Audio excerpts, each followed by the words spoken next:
texto base va a ser los versos del capítulo 21 de Mateo, versos 10 y 11.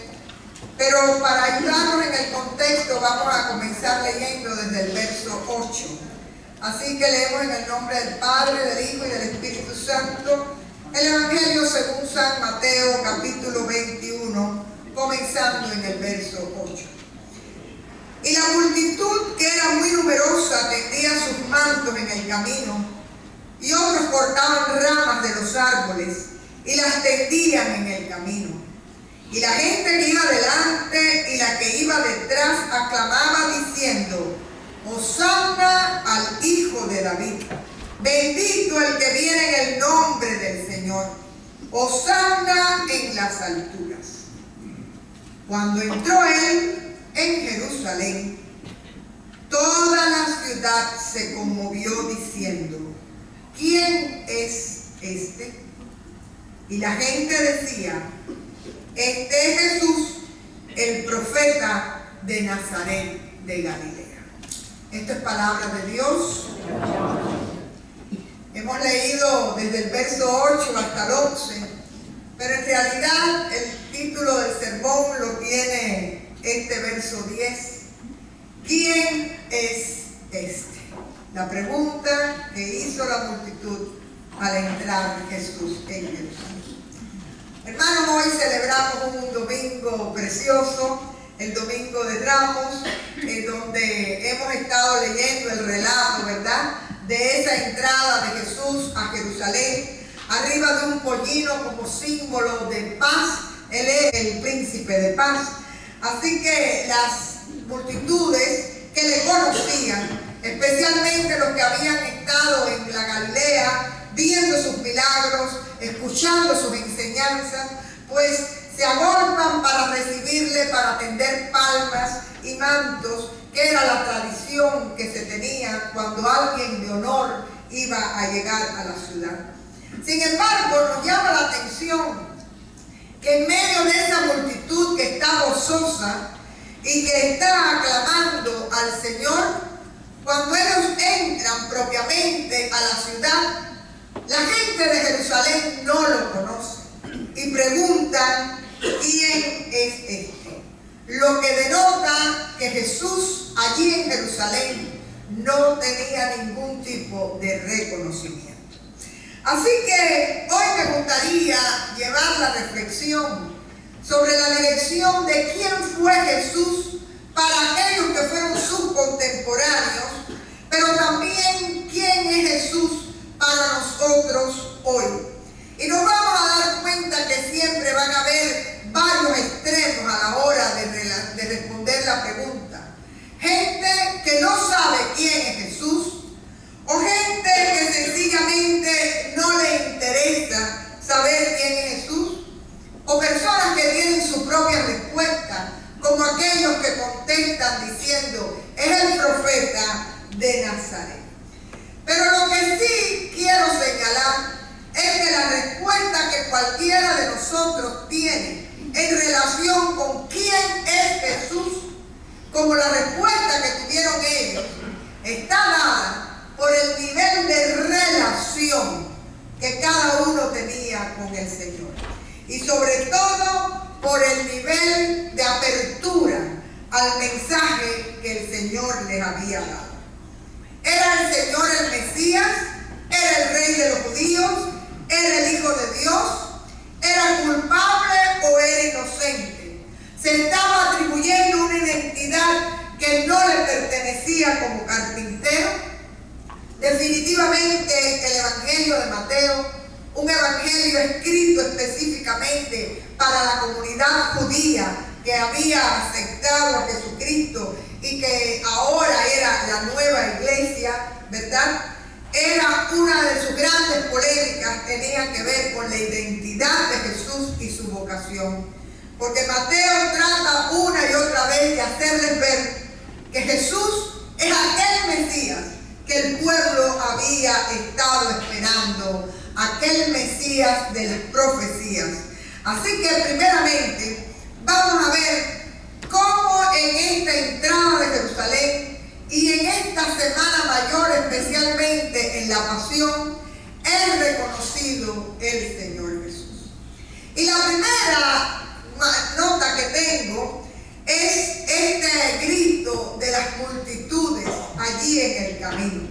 Ya explicábamos que Hosanna significa sálvanos. ¿Y a quién le estaban pidiendo salvación el pueblo? Al Hijo de David. Dice el verso 9 específicamente: Hosanna al Hijo de David, bendito el que viene en el nombre del Señor, Hosanna en las alturas. Y este evangelio, según San Mateo, tiene curiosidades bíblicas que me encantan, y algunas de ellas las vamos a estar viendo hoy. Y la primera es que en el primer capítulo del evangelio según San Mateo vemos que José en sueños recibe un mensaje de parte de Dios que le anima a no dejar a su prometida encinta.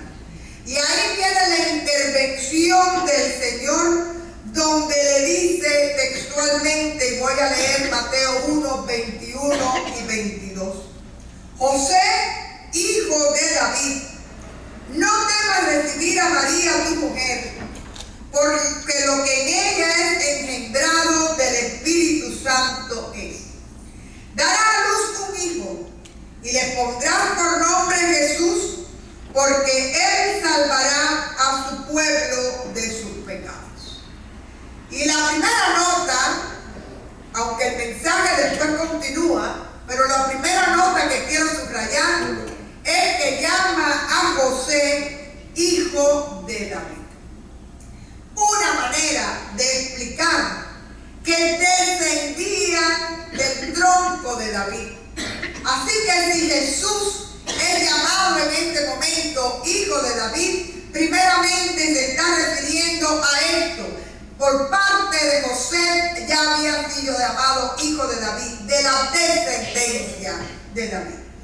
Pero ese grito iba mucho más allá del árbol genealógico. Ese grito era la esperanza del pueblo de Israel, donde había una promesa que decía que del tronco de David vendría un Salvador cuyo reinado sería eterno y que sería el libertador del pueblo. Quiere decir que en boca de la multitud, este grito, hijo de David, era un grito mesiánico.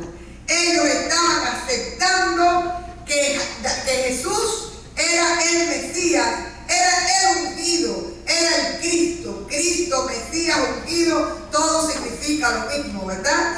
Y en este caso ellos están gritando, aclamando su nombre y pidiéndole: sálvanos, Hosanna, sálvanos. De pronto en la narración, este título de Jesús queda olvidado. Y de allí, en el momento en que Jesús está padeciendo, especialmente en el juicio ante Poncio Pilato, de pronto Jesús es llamado Rey de los Judíos. Y volvemos a las curiosidades de Mateo. En este momento recordamos que en el segundo capítulo de Mateo hay unos magos que vienen de Persia, vienen del oriente, han seguido una estrella y vienen a adorar al Señor. Y les leo Mateo 2:2. Cuando Jesús nació en Belén de Judea, en días del rey Herodes, vinieron del oriente a Jerusalén unos magos diciendo: ¿dónde está el rey de los judíos, que ha nacido? Porque su estrella hemos visto en el oriente y venimos a adorarle. Es interesantísimo que las primeras personas que llaman a Jesús Rey de los Judíos son gentiles, son aquellos magos que vienen del oriente y que le están preguntando a Herodes por el Rey de los Judíos. Y esta designación de Jesús como Rey de los Judíos, de pronto en el Evangelio vuelve ahora, en la última semana de Jesús, allí en el momento de la pasión, reaparece. Y es importante que entendamos que en aquel contexto la posición social de las personas era muy importante, pero algunas personas no tenían una posición social relevante, pero sin embargo por su honra y por sus hechos y todas sus acciones alcanzaban reconocimiento. Y este es el caso de Jesús. Jesús por naturaleza es un pobre carpintero que no tiene ninguna posición elevada. Sin embargo, su honra se la han dado sus hechos, su enseñanza, las sanidades, los milagros, y las personas que se han sentido influidas por él sencillamente le reconocen y le valoran en este momento, llamándole en la entrada hijo de David. Para otros que explican, cuando preguntan quién es este, no lo tienen tanto como el Mesías, pero sí al menos dicen es un profeta y viene de Nazaret. Ahora bien, ¿qué sucede propiamente en el juicio? Y aquellos de ustedes que les gusta anotar, vamos a estar un poco recreando el capítulo 27 de Mateo. Lo primero es que parte del sufrimiento que tenía la pasión era tratar de destruir la honra del Señor Jesús. Y para eso los sacerdotes, los escribas e incluso las autoridades romanas van a llevar todo un ritual de degradación. En un proceso público, la honra de una persona era nuevamente replanteada. Y en este caso es lo que sucede con Jesús, tratando de quitarle credibilidad a lo que el pueblo piensa de él y tratando de opacar la identidad pública que Jesús ha recibido. Y el ritual consiste en humillar a la persona para clasificarla como alguien que se atribuye a sí mismo una posición por encima de lo que realmente es como carpintero. Así que en este momento, este título Rey de los Judíos se usa para burlarse de Jesús. Y viene precisamente de la boca de Poncio Pilato. En el capítulo 27, el verso 11, Pilato le pregunta a Jesús, ¿eres tú el Rey de los Judíos? Y Jesús contesta, tú lo dices. Y esta es una pregunta totalmente política. Tenemos que entender que solamente el emperador podía poner y quitar reyes en los reinos que eran sus vasallos. Y este pobre carpintero no tenía el nivel social para atribuirse a sí mismo esa identidad de rey.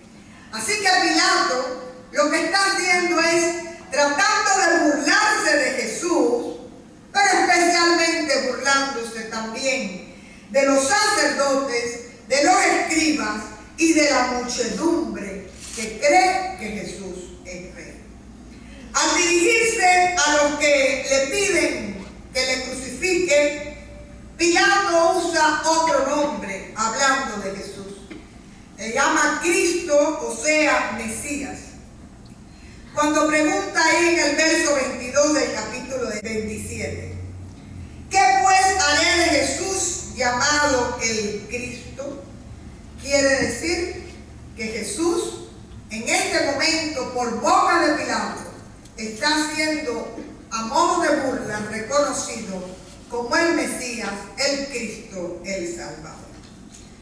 Y el proceso de ridiculización y degradación continúa, y ahí en el capítulo 27 a partir del verso 28 leemos lo que hacen los soldados con Jesús y cómo lo tratan. Desnudándole le echaron arriba un manto de escarlata y pusieron sobre su cabeza una corona tejida de espinas y una caña en su mano derecha. e hincando la rodilla delante de él, le escarneció diciendo: salve, Rey de los judíos.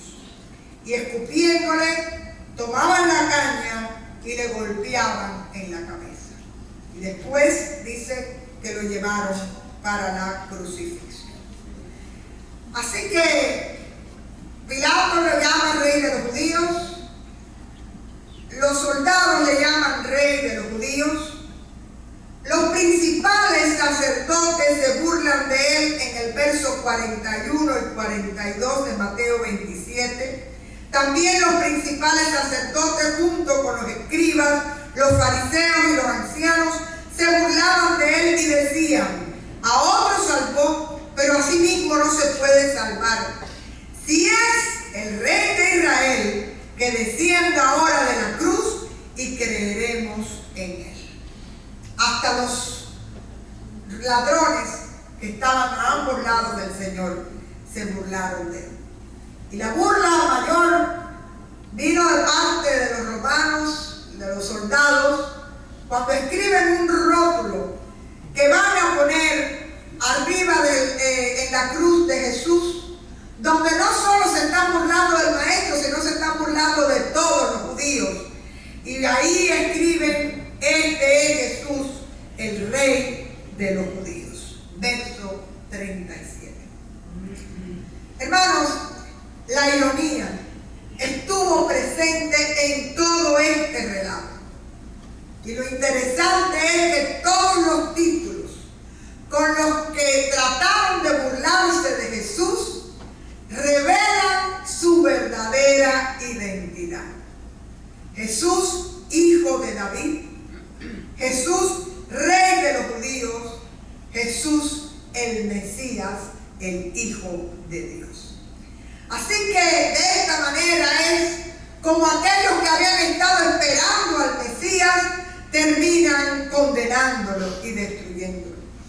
Y la ironía llega al extremo cuando después que Jesús muere, que se oscurece el cielo, que tiembla la tierra, los mismos soldados que le han escrito ese nombre sobre la cruz, en el verso 54 de Mateo 27, dicen: verdaderamente este era el Hijo de Dios.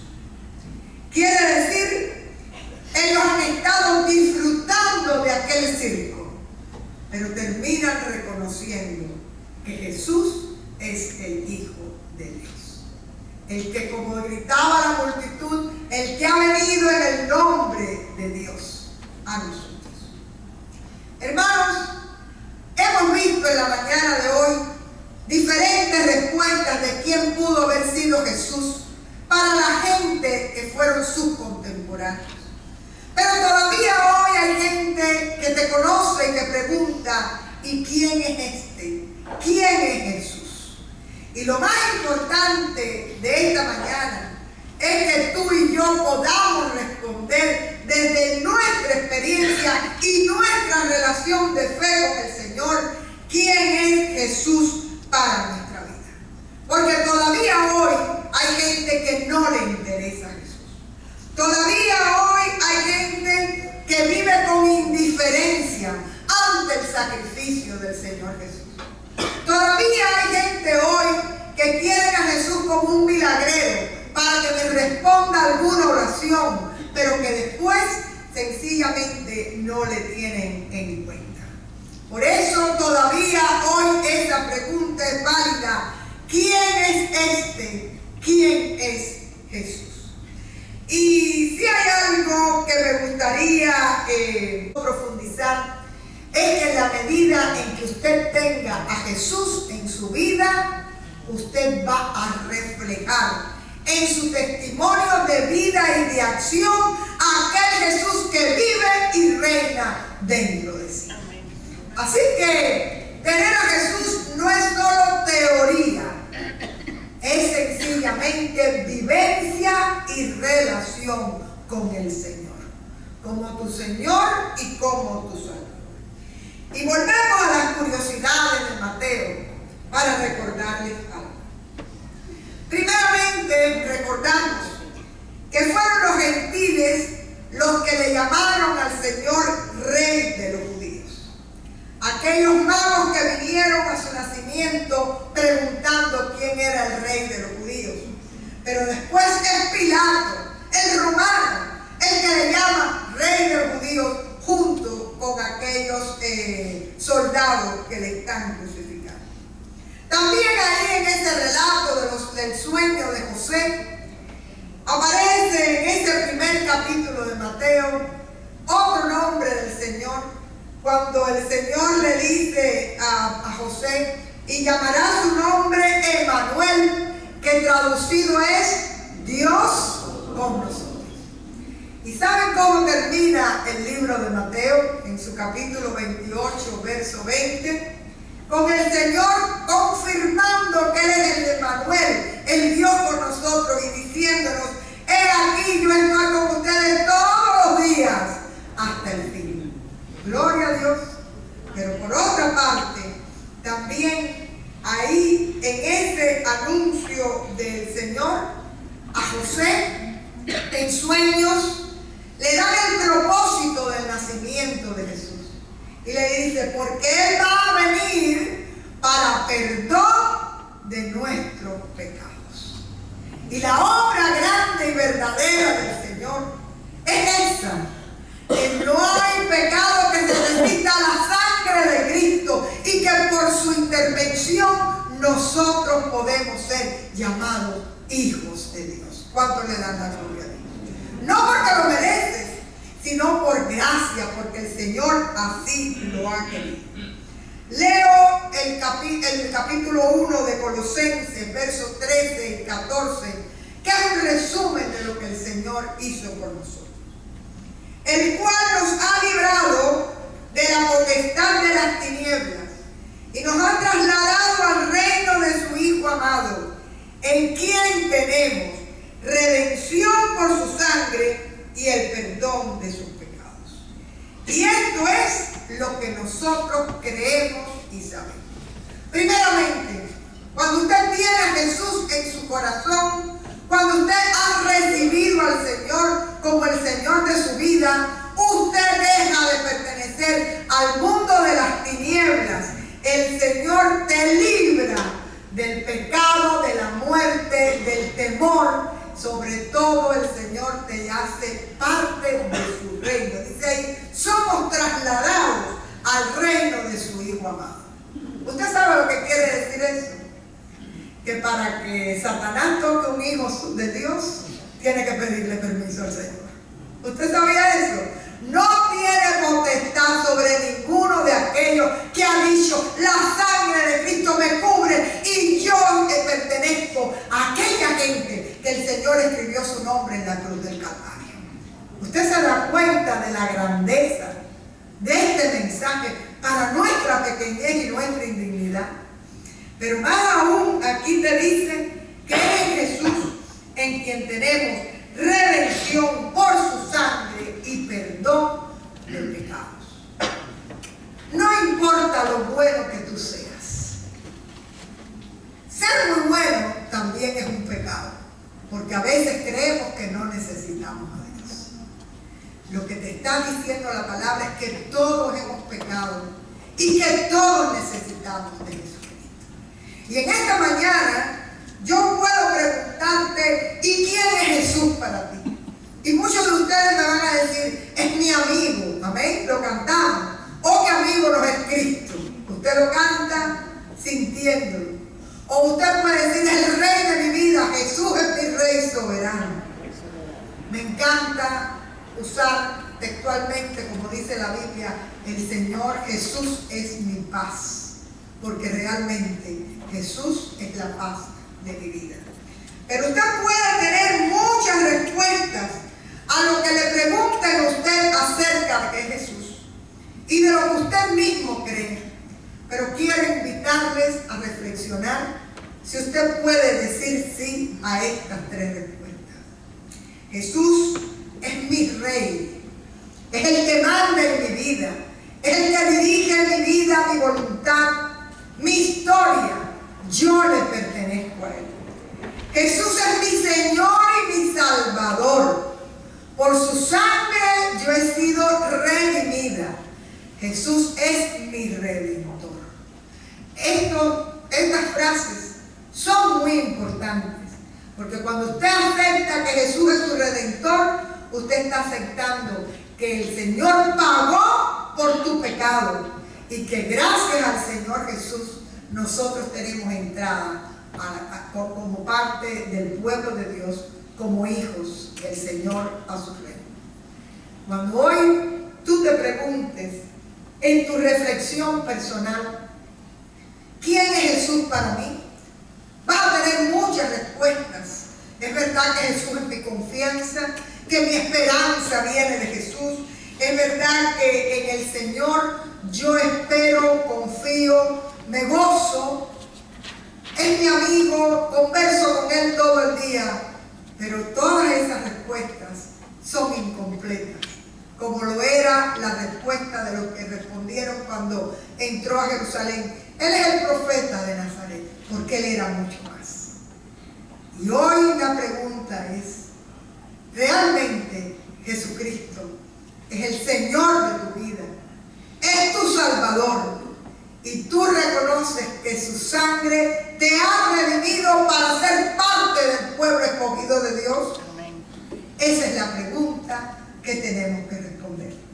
Y Dios quiere que realmente cada uno de nosotros pueda hoy tener esto como una afirmación de fe. Gracias, Señor, porque tú eres mi Señor, tú eres mi Salvador y tú eres el Redentor de mi vida. Que el Señor les bendiga y que su palabra sea vida en cada una de nosotros.